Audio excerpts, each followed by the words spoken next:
Hi hello, कशा आहात सर्व. वैष्णवीज मम्मी होम रेसिपी या आपल्या यूट्यूब चॅनलमध्ये तुमचं पुन्हा एकदा खूप खूप स्वागत आहे. तर आजची रेसिपी आहे मस्त असे नाश्त्यासाठी आपण कांदे पोहे बनवणार आहे. तर चला रेसिपीला सुरुवात करूया. इथे मी पोहे घेतलेले आहेत, पावशेरला पण कमी पोहे आहेत. तर तुम्ही आहे ना तुम्हाला जेवढे क्वांटिटीमध्ये हवे असेल तसे तुम्ही घेऊ शकता.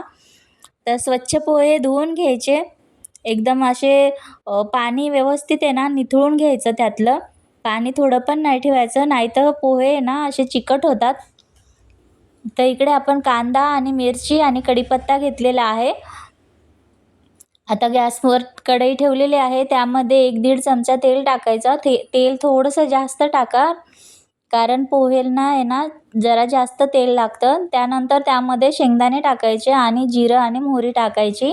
व्यवस्थित शेंगदाणे तळून घ्यायचे, लाल रंग येईपर्यंत तळून घ्यायचे. त्यानंतर कढीपत्ता टाकायचा. कढीपत्ता पण छान व्यवस्थित तडतडला की मग त्यामध्ये आहे ना चिरलेला कांदा टाकायचा, बारीक चिरलेला.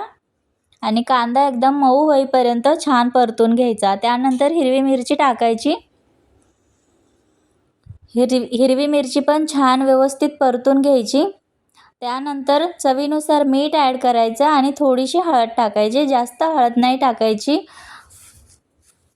जेणेकरून असा कडू वगैरेपणा येणार नाही पोह्यांना. थोडीशी कमीच हळद टाका तुम्ही. तर व्यवस्थित सर्व मिक्स करून घ्यायचं. मिक्स करून झाल्याच्या नंतर इकडे पोहे आपण आहे ना सुट्टे बनवून घेऊया, असे सुट्टे करून घेऊया. असे एकदम असं त्याचा गठ्ठा बसलेला असतो पोह्यांचा धुवून ठेवल्यावर, तर त्यांना आहे ना असे मोकळे करून घ्यायचे.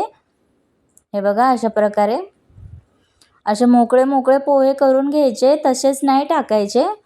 तर आपण हे आता बनवून घेतलेले आहेत, असे मोकळे मोकळे करून घेतलेले आहेत. आता आपण हे फोडणीमध्ये घालूया पोहे.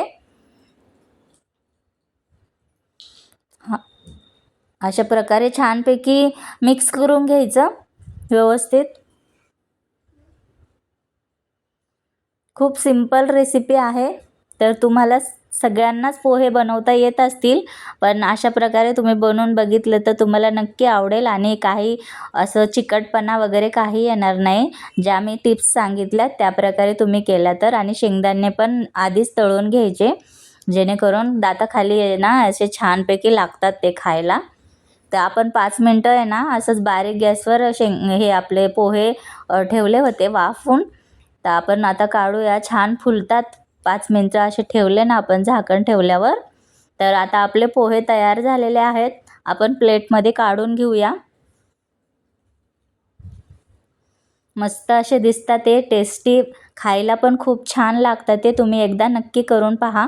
आता इकडे माझ्याकडे सांबार पण होतं, तर मी हे सांबार पण त्यावर ॲड करते. हे सांबार बाहेरून आणलेलं आहे विकत, तर तुम्ही घरी पण बनवून सांबार खाऊ शकता. तर यावर अजून आपण हे पण टाकलेलं आहे, फरसाण वगैरे. रेसिपी आवडल्यास व्हिडिओला लाईक शेअर सबस्क्राईब नक्की करा. भेटू नवीन रेसिपीसह. तोपर्यंत बाय बाय.